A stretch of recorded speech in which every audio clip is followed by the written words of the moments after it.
السلام علیکم۔ ایک شخص نے عالمہ لڑکی سے شادی کر لی۔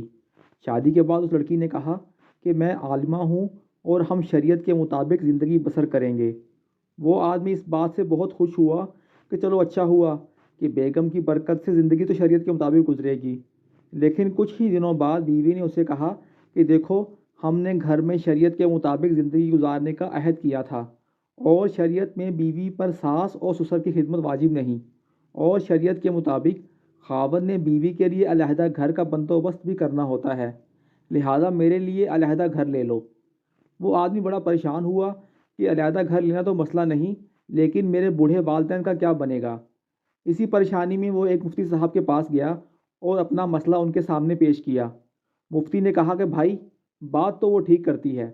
آدمی نے مفتی صاحب سے کہا کہ میں آپ سے مسئلے کا حل پوچھنے آیا تھا، فتویٰ لینے نہیں۔ مفتی صاحب نے کہا ایک طریقہ ہے، وہ اس طرح کہ جا کر اپنی بیوی کو بتاؤ کہ شریعت کی روح سے میں دوسری شادی بھی کر سکتا ہوں، لہٰذا میں دوسری شادی کر رہا ہوں، اور وہ میرے والدین کے ساتھ رہے گی اور ان کی خدمت بھی کرے گی، اور آپ کے لیے علیحدہ گھر لے لیتا ہوں، وہاں آپ رہو گی۔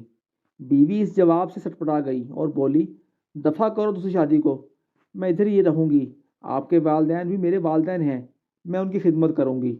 نتیجہ: تھوڑا ٹائم نکال کر مولوی صاحب کے پاس ہی بیٹھا کریں، کیونکہ ہر مسئلے کا حل گوگل کے پاس نہیں ہوتا۔